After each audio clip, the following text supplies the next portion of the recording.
She told me to relax, but the closer I got, the harder it became to resist her. I had never been a yoga person, not really. But that Thursday morning, burdened by the weight of deadlines and endless noise in my mind, I found myself standing outside a small studio tucked between a cafe and a bookstore, its wooden signs swinging lazily in the morning breeze. The faint scent of eucalyptus drifted out every time someone entered, and I realized almost immediately that stepping inside was like entering a different world, soft, warm, and removed from the clamor of my life. The room was quiet, sunlight pouring through linen curtains and casting gentle patterns across the polished wood floor. A faint hum of meditative music filled the space, but it was almost imperceptible, like a secret whispered just behind your ear. My gaze drifted instinctively toward the instructor as she moved across the room, her presence calm, measured, yet quietly magnetic. She was in her early 40s, confident, poised, with the kind of graceful elegance that made casual movements seem deliberate and meaningful. There was an understated strength in her posture, but a softness around her eyes that suggested someone who had lived, learned, and understood the quieter corners of life. "Welcome," she said, her voice low, smooth, almost hypnotic, carrying a warmth that made me immediately relax, even as a knot of nervous energy tightened in my stomach. "Listen to your body. Don't rush. Don't resist." Her words were simple, but there was something in the way she lingered on each syllable, almost like a quiet invitation, that unsettled and intrigued me at the same time. As the class began, she guided us through poses with a careful, measured touch. When she adjusted my posture, her fingers grazed the curve of my wrist or the edge of my shoulder. Each touch was brief, yet it left a strange warmth that spread through me, a delicate awareness of proximity I wasn't prepared for. I caught myself holding my breath when her hand lingered just a second longer, eyes unintentionally meeting hers, and I felt that flicker of recognition, the quiet acknowledgement that we were both aware of the moment in a way that went beyond instruction. It was subtle, unspoken, and yet it unsettled me entirely. I tried to focus on the poses, on my breathing, but her presence pulled at the edges of my attention. A small, patient smile here, a tilt of her head there. These tiny gestures made the room feel smaller, more intimate, though we were surrounded by others.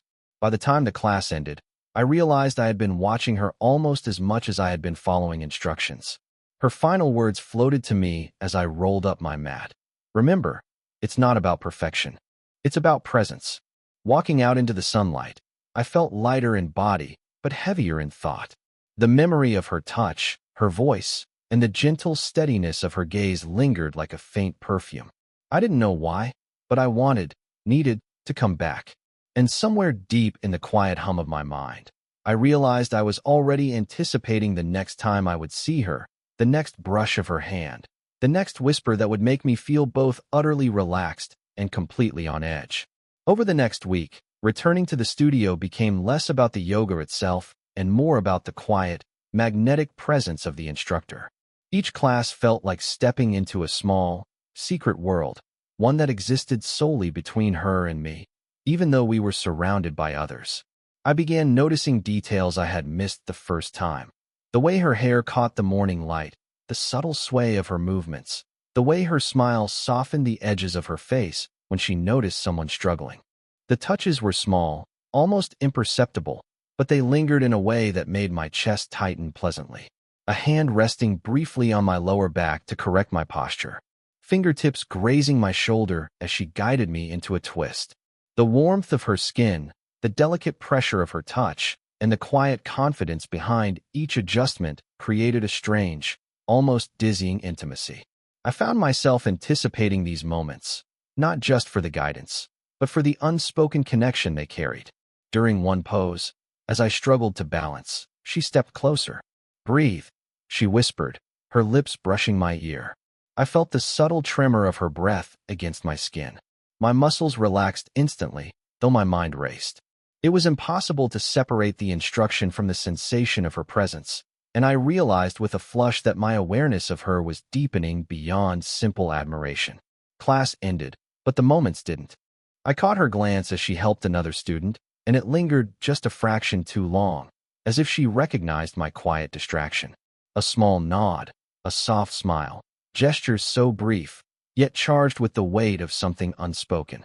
On the way out, I found myself walking slower than necessary, wanting to hold on to the fleeting connection. The way her presence made everything feel both larger and more intimate at once. Even outside the studio, memories of these small interactions followed me. I noticed her in everything. The rhythm of my own breath, the tension in my shoulders, the subtle warmth lingering where her fingers had brushed my skin. I began to imagine conversations we hadn't yet had, small moments that might never come, and yet felt inevitable in the strange, quiet gravity she carried. I started paying attention to the little things, how she laughed, the tilt of her head when she asked a question, the way she moved through the studio with calm certainty. It was intoxicating, and I knew it was more than just attraction. It was curiosity, admiration, and a budding awareness that this connection, quiet, patient, and full of tension, might change something fundamental inside me. By the end of the week, I realized I was no longer just attending yoga for myself. I was attending for her, for the moments our eyes met, for the subtle brush of her hand, for the quiet intimacy of shared presence in a room full of strangers. And somewhere deep beneath the surface, I understood that this slow, almost imperceptible connection was already reshaping the rhythm of my days. I didn't expect to see her outside the studio, yet there she was, sitting at a small corner table in the cafe next door.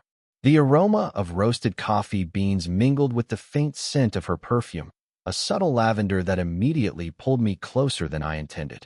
She looked up from her notebook, and for a brief moment, our eyes met across the table.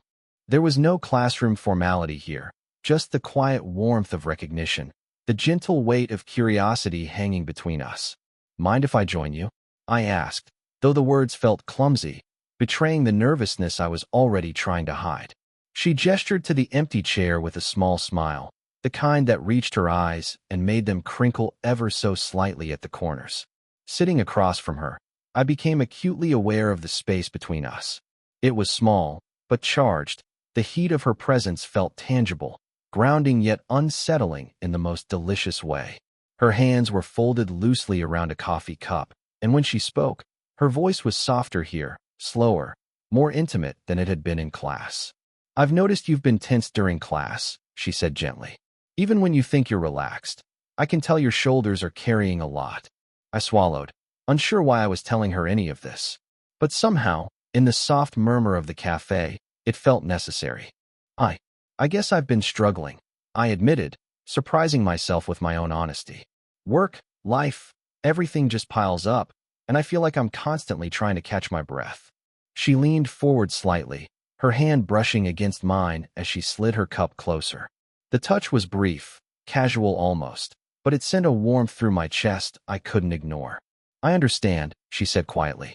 "Sometimes it's easier to carry it alone, but you don't have to." Her words were simple, but they felt like a revelation. I watched her, trying to memorize the curve of her cheek, the tilt of her head, the steady patience in her eyes. The quiet attentiveness in her expression made me feel, in a way I hadn't expected, completely seen. Vulnerable, yet safe. For a few moments, neither of us spoke, letting the silence stretch comfortably between us. I noticed the way her fingers lingered near mine on the table, how the faint scent of her hair mixed with the coffee, how the soft hum of conversation around us faded into nothing. It was intimate, and yet innocent, a moment that felt suspended outside the flow of normal time. When I finally looked up, she was smiling softly, as if aware of the storm of thoughts and emotions I was trying to tame. She didn't push, didn't demand anything, but the quiet encouragement in her gaze was enough. I left that cafe with a strange mixture of calm and anticipation, my mind replaying every subtle gesture, every touch, every whispered word. It was the first time I realized that my connection to her wasn't just a fleeting attraction. It was curiosity, longing, and a sense of trust that I hadn't allowed myself to feel in years. And somewhere deep inside, I understood that this quiet, tender bond, born from shared presence and unspoken understanding, was only just beginning. The private session was quiet, almost reverent, the way the studio seemed to hold its breath for just the two of us. The sunlight filtered through the linen curtains, painting soft, golden streaks across the polished wood floor. There was a faint smell of sandalwood in the air, subtle yet grounding, and I immediately became aware of how close we were in the small, empty room. She guided me through the poses with her usual calm precision, but now the adjustments were more deliberate, more personal. Her hands rested briefly on my lower back to correct a posture, and the warmth of her touch sent an unexpected shiver through me. I felt the gentle pressure, her fingers tracing subtle contours, and it wasn't just guidance anymore. It was intimacy disguised as instruction.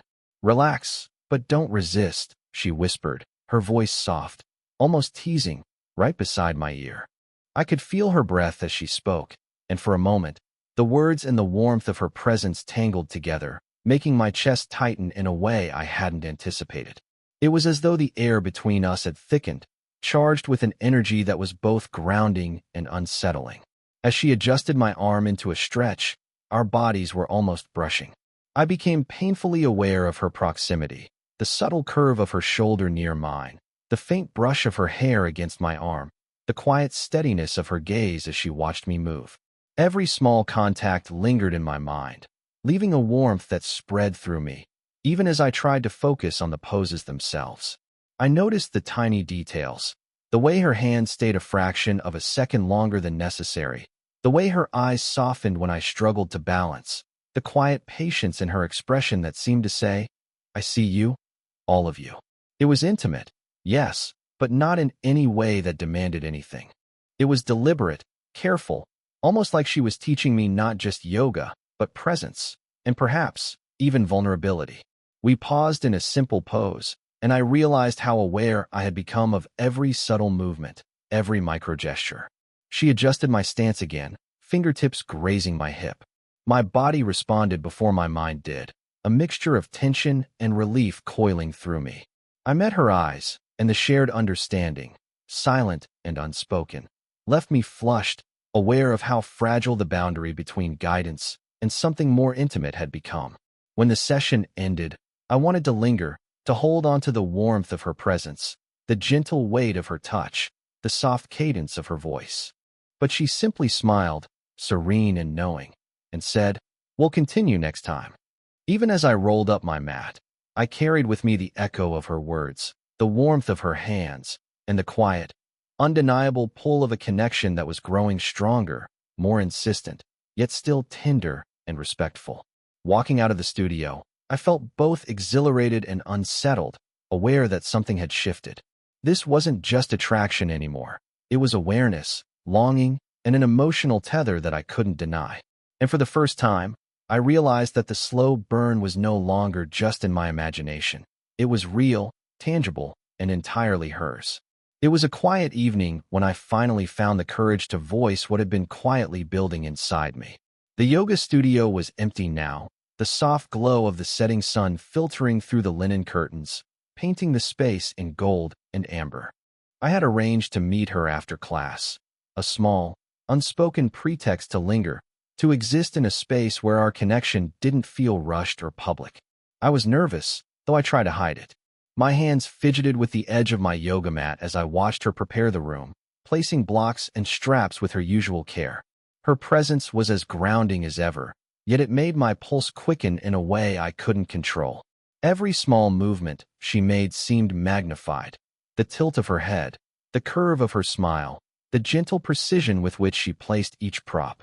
"I need to tell you something," I began, my voice quieter than I intended. Her eyes met mine instantly, calm and patient, inviting me to continue. The way she held my gaze made it impossible to retreat, impossible to mask my vulnerability.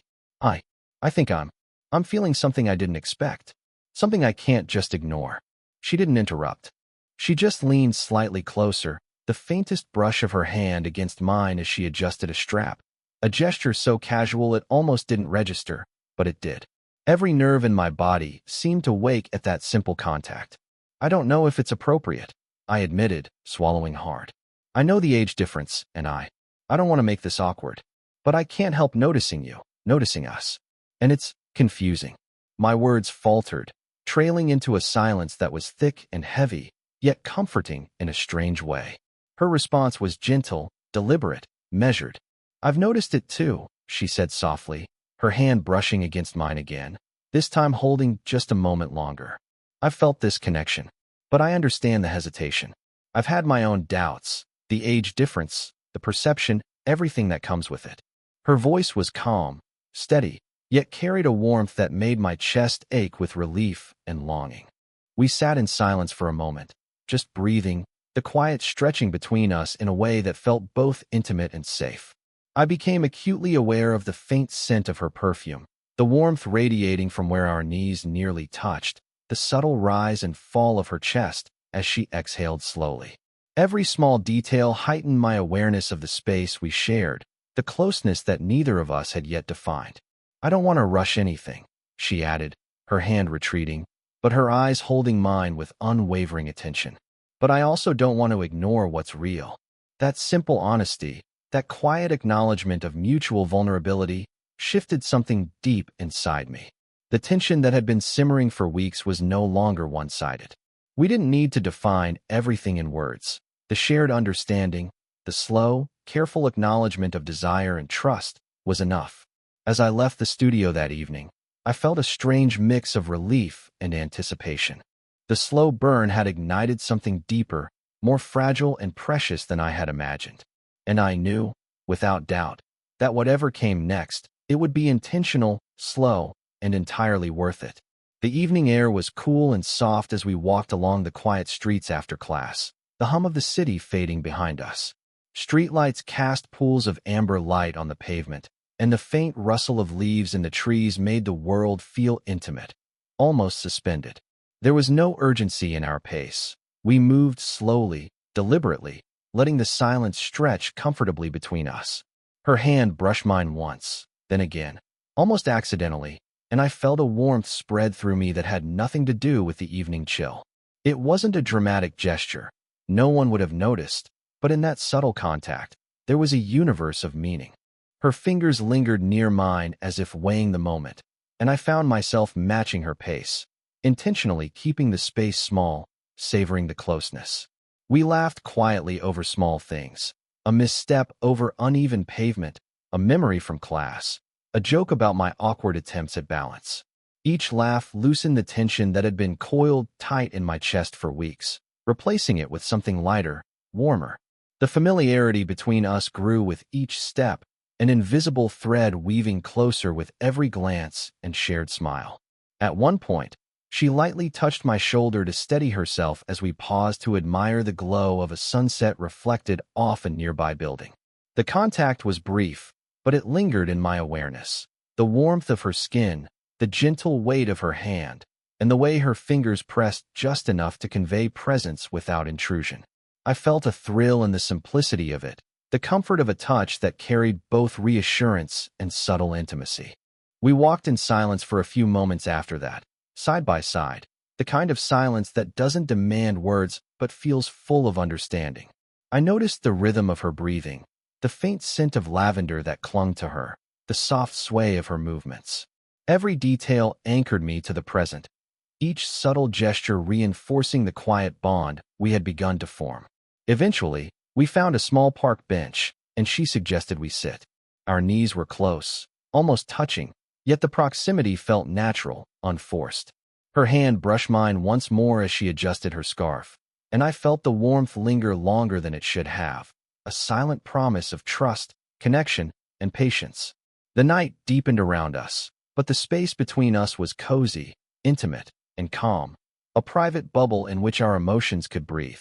I realized then that the tension that had once felt urgent and consuming had softened into something steady, safe, and undeniably magnetic.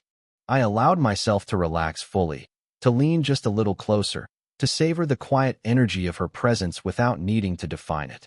For the first time, it felt like we existed entirely for this moment, a slow, deliberate closeness that spoke more than words ever could. Walking home later, I carried with me the memory of her subtle touches, our shared laughter, and the warmth that had blossomed in small, gentle increments. The slow burn was no longer uncertain. It was real, grounding, and infinitely comforting. And I knew, with quiet certainty, that what had begun as curiosity and tension had grown into something tender, steady, and profoundly human. It was quiet that evening when I arrived at her apartment, the city outside fading into a soft hum behind the windows. The room was warmly lit, casting golden highlights across the polished wooden floors and the subtle curves of her furniture. She moved with the same grace I had come to admire in the studio, deliberate, calm, confident. Yet now there was an ease in her presence that made the space feel like a private sanctuary, ours alone. We settled on the sofa, side by side, close but not pressing, each movement careful yet comfortable. Her hand brushed against mine, lightly at first, then lingered as if testing the space between us. The warmth of her skin against mine sent a ripple through my chest, a quiet reminder of the weeks we had spent building this slow, deliberate connection. It wasn't a grand gesture. It was subtle, intimate, and infinitely more powerful for its restraint. We talked quietly, voices low, sharing thoughts and small confessions that had never found words before. I felt the steady rhythm of her breathing next to mine, the faint scent of her lavender perfume mingling with the soft notes of the evening air. Every glance, every tilt of her head, every subtle smile deepened the intimacy between us. There was no rush, no pressure, only the quiet acknowledgement that we had both arrived at the same place, emotionally and spiritually. At one point, our hands intertwined naturally, fingers slipping together as if they had always belonged there. I felt the steady warmth of her grip, the gentle strength behind it, and the quiet assurance that this connection was mutual, tender, and safe. I rested my forehead lightly against hers, feeling the faint pulse of her heartbeat through the thin fabric of her shirt. It was grounding and electrifying all at once, the culmination of weeks of subtle touches, lingering glances, and unspoken tension. We laughed softly at a shared memory from the studio, the sound mingling with the muted city outside. Her eyes crinkled in the corners, a small, genuine smile that reached all the way to her gaze. I realized then that the slow burn we had nurtured had transformed into something steady and real, a connection built on trust, patience, and deep emotional understanding. There was no need for more than this. No words could fully capture the warmth of her hand in mine, the quiet intimacy of our shared presence, the comfort of knowing that we had navigated hesitation, vulnerability, and longing to arrive here together. I let myself lean a little closer, feeling the soft brush of her hair against my cheek, the gentle weight of her hand holding mine. As the night stretched on, I thought quietly to myself, I have learned to relax, and I didn't resist. Not her presence, not her heart. It was a resolution that felt complete, tender, and infinitely human. Our journey had been slow, deliberate, and full of quiet tension, and now it had reached a place of warmth, trust, and emotional fulfillment. When I finally left her apartment, I carried with me the memory of her presence, the subtle touches, and the soft glow of our shared intimacy. The story of us, cautious, patient, and deeply human, had reached its gentle, satisfying conclusion.